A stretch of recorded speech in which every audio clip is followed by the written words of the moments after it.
How Napoleon seized France in a single night, the coup that changed history.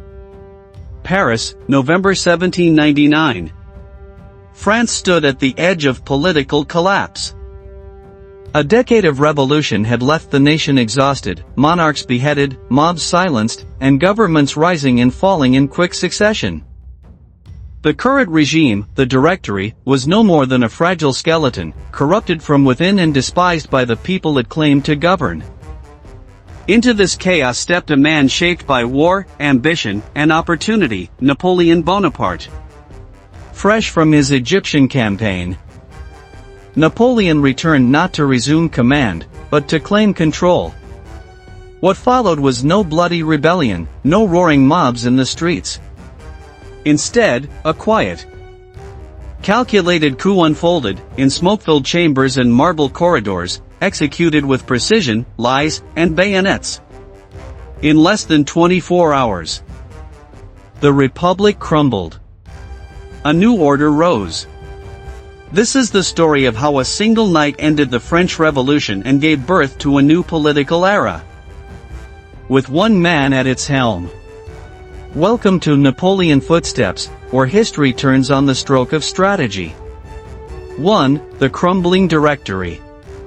By late 1799, the French Directory, the five-man executive body ruling the Republic, was unraveling. Born in the aftermath of Robespierre's fall, the Directory was meant to provide stability after the chaos of the Terror. But instead, it became a symbol of incompetence, corruption, and political exhaustion. After nearly a decade of revolutionary turmoil, from the storming of the Bastille to the rise and fall of radical factions, the people of France had grown tired. Food shortages, inflation, and endless wars had worn them down. The ideals of liberté, égalité, fraternité had given way to factional struggles and personal ambition. The Directory, far from safeguarding the Republic, was seen by many as the final gasp of a broken system. Internally, the government was bitterly divided. The five directors often worked at cross purposes, and public faith in their leadership was almost non-existent.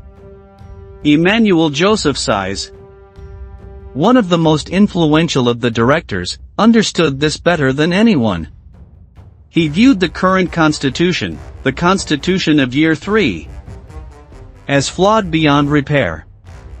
What he sought was a new order, but one that he could control. Sieyès needed a man of action, a sword to wield while he pulled the strings. He had first considered General Joubert, but the young commander's death at the Battle of Novae shattered those plans. Attention turned to another, Napoleon Bonaparte. At that moment, Napoleon had just returned from his ill-fated Egyptian campaign, though the military results were mixed. With the French fleet destroyed at Aboukir Bay and his forces isolated, Napoleon was welcomed in France as a hero. Thanks to propaganda, his victories in Egypt had been magnified, and his failures hidden. He embodied strength, charisma, and the promise of order. France saw in him not just a general, but a savior. Sieyès believes Napoleon could be the sword of the new regime. Someone to lead the coup but remain controllable. It was a grave miscalculation, for Napoleon had no intention of being anyone's puppet. The stage was set. The Directory was weak. The people longed for stability. The army remained loyal not to the Republic, but to the generals who led them. And now, the most ambitious general of all had returned, cloaked in glory and greeted by cheering crowds. France was ready for a change, and Napoleon was ready to provide it. 2. The Mastermind Alliance. The fall of the Directory was not solely the result of public discontent or military strength. It was also the product of a calculated alliance forged in secrecy. At the heart of this alliance were three men, Emmanuel Sieyès, Roger Ducasse, and Napoleon Bonaparte. Sieyès, ever the political thinker, knew the current regime was nearing collapse. As one of the sitting directors, he desired a strong, centralized government, but one that remained under his ideological influence. What he needed was not just a military man, but one with enough prestige to sway public opinion and enough ambition to act boldly, yet naive enough to be controlled. Napoleon, recently returned from Egypt and basking in popular admiration, seemed ideal. Napoleon, however, was anything but a mere tool. He quickly grasped the opportunity Sieyès presented and saw a clear path to power. He played along with Sieyès' vision of a restructured republic, all while crafting his own agenda. With him came Roger Ducasse, another director willing to back the conspiracy in exchange for a future place in the new regime. But political theory alone could not topple a government. For this coup to succeed, it needed parliamentary manipulation and military backing. That's where Lucien Bonaparte, Napoleon's younger brother, entered the picture. Recently elected as president of the Council of 500, Lucien wielded significant procedural influence over one of the two legislative chambers. Quietly, he aligned himself with the coup, offering control over the legislative timetable and providing the means to create legal cover for what was effectively a seizure of power. Simultaneously, Napoleon moved to secure the support of the military, not just in general terms, but with specific, trusted commanders. General Jean-Baptiste Lefebvre, a veteran officer loyal to the Republic, agreed to support Napoleon's plans. Even more crucial was Joachim Murat, Napoleon's dynamic cavalry commander and future brother-in-law, who would soon command the troops enforcing the coup itself.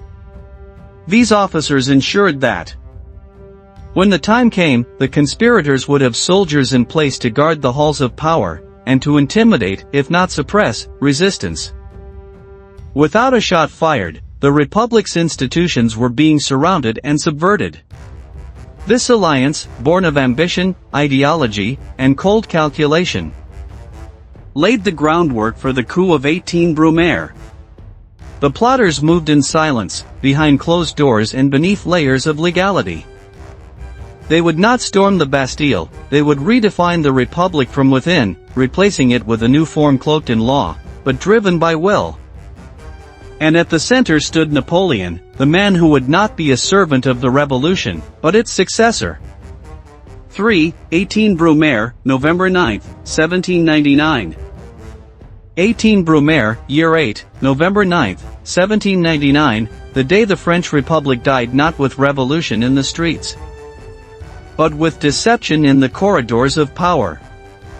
In the early morning, under the guise of a Jacobin plot against the legislature, the two parliamentary bodies, the Council of Ancients and the Council of 500, were relocated from Paris to the tranquil palace of Saint-Cloud, just west of the capital.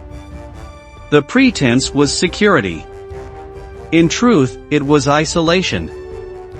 With the councils removed from the political epicenter and surrounded by soldiers loyal to Napoleon, the stage was set. Napoleon arrived at Saint-Cloud not as a supplicant but as a commander, uniformed, decorated, and flanked by grenadiers. Yet once inside the chambers, he was not met with deference, but with defiance. In the Council of Ancients, his speech was vague and halting. He spoke of the need to save the Republic and the corruption of the Directory, but offered no legal basis for action. There was unease, but no resistance yet.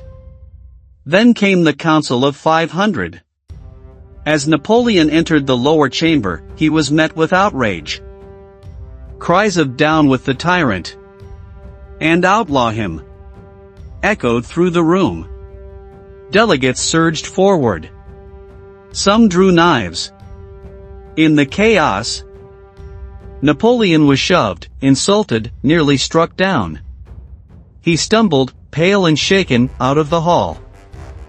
The man who had triumphed on foreign battlefields was nearly undone by words at home. It was then that his brother, Lucien Bonaparte, president of the Council of 500, took center stage. Standing before the soldiers outside, Lucien raised a sword and dramatically declared that assassins had attacked the general within the chamber, that the representatives had turned violent and betrayed France. The accusation was false, but effective. On Lucien's orders, Marat's grenadiers stormed the chamber, bayonets fixed. The delegates fled, some leaping from windows. The coup had turned into a military purge, but one executed without mass bloodshed. Within minutes, the legislature was empty. The Republic's elected government had been swept away not by popular uprising, but by armed intervention wrapped in the language of legality.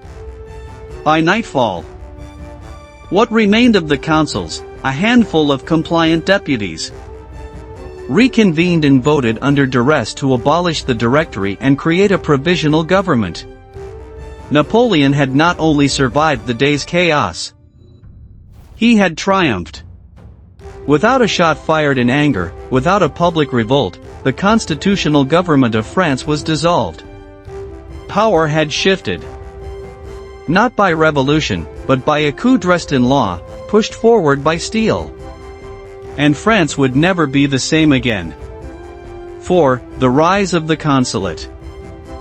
As the smoke of the coup cleared, what emerged was not a vacuum, but a new structure, swift, strategic, and centered around one man: the Directory. Once the executive authority of the French Republic was gone, in its place rose the Consulate, a political system carefully crafted to appear republican, but in practice, monarchical in essence. The Constitution of Year 8, drafted in haste and approved in farce, established a government with 3 consuls. It was a nod to ancient Roman precedent, a triumvirate. But unlike Rome, only one voice mattered. Napoleon Bonaparte was named First Consul, and with that title came de facto supremacy. Officially, the other 2 consuls, Jean-Jacques Regis de Cambaceres and Charles-François Lebrun, shared executive power. But in reality, their roles were ceremonial. Napoleon controlled the military, proposed laws, and directed foreign policy. He held the authority to appoint ministers, judges, and local administrators. The checks and balances promised by the new constitution were decorative. The Republic had entered an age of centralized command. To legitimize this sudden transformation, Napoleon turned to the public. A plebiscite was held. A vote to approve the new constitution. The official results declared an overwhelming yes, with more than 3 million votes in favor and only a few thousand opposed. Yet the numbers were almost certainly manipulated, inflated to show unity and support. Still, the message was clear: Napoleon now ruled not by force alone, but with the illusion of democratic consent. The consulate system was a masterstroke. It preserved the forms of republican governance, councils, elections, laws, but stripped them of real power. It maintained the symbols of the revolution, liberty, equality, fraternity, while silencing dissent and concentrating control. Where Robespierre and the Jacobins had failed to balance revolution with order, Napoleon succeeded by replacing chaos with discipline, ideology with pragmatism. Within months, the new regime stabilized France. The currency was reformed. The chaotic legal codes were streamlined. Royalist plots were crushed, Jacobin cells dismantled. Napoleon ruled not through terror, but through efficiency and charisma. He presented himself as the man who had saved the Republic, not destroyed it. And many believed him. But beneath the surface, the wheels of empire were already turning. The tribunals became quieter, the press more obedient, and political opponents fewer. What began as a provisional arrangement quickly evolved into permanence. By 1802, Napoleon would become consul for life. By 1804, emperor. The consulate was no pause between revolutions. It was the bridge between the French Republic and the Napoleonic Empire, built by law, held by force, and walked by a man with a destiny far larger than France alone. 5. Legacy of the coup. The coup of 18 Brumaire did not end with the sound of gunfire or the fall of a capital. It concluded in silence. The quiet dismantling of a republic, replaced not by another tyranny of terror, but by the calm, calculated rise of autocracy. For many, it seemed like salvation. France, battered by a decade of revolution, civil war, and foreign invasion, yearned for stability over liberty. Napoleon provided it, swiftly, effectively, and with the veneer of legality. Yet in doing so, he buried the ideals for which thousands had died in 1789.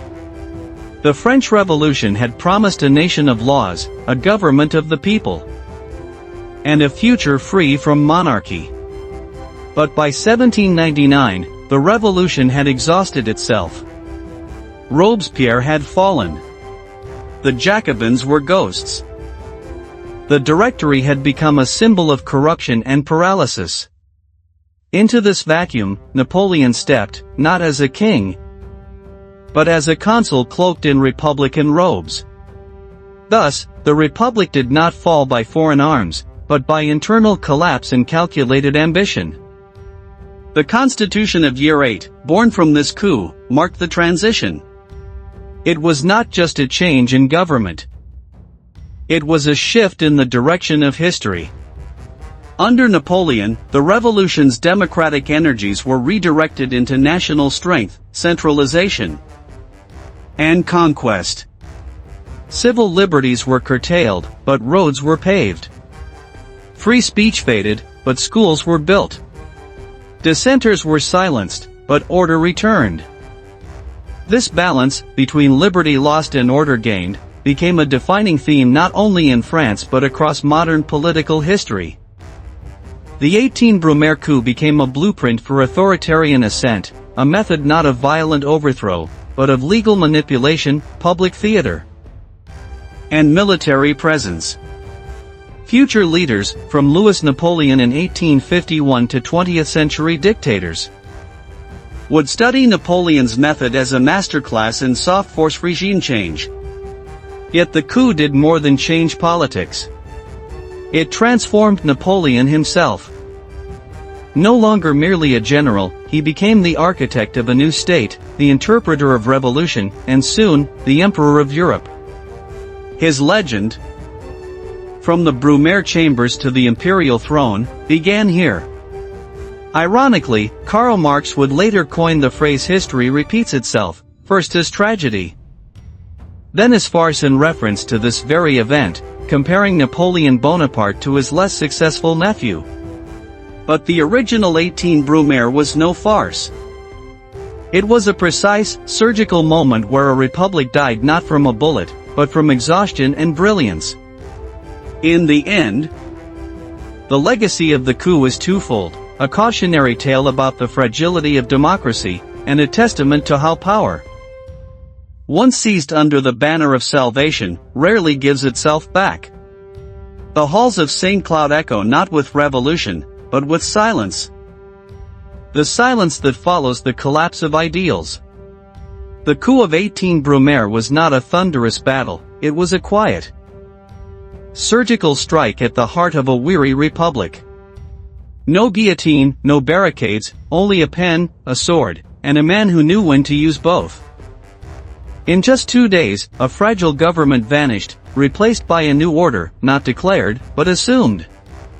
Napoleon Bonaparte, the soldier of fortune, became the master of France. The revolution had devoured its children and given birth to a ruler. From here, he would shape laws, redraw borders, crown himself emperor, and challenge the old world with a new empire. But it all began here, in backrooms, in speeches. in glances exchanged between brothers and generals. This was not just the end of a regime. It was the beginning of a legend. Your turn, reflect and engage. What do you think? Was Napoleon's coup a betrayal of the revolution? Or its inevitable end?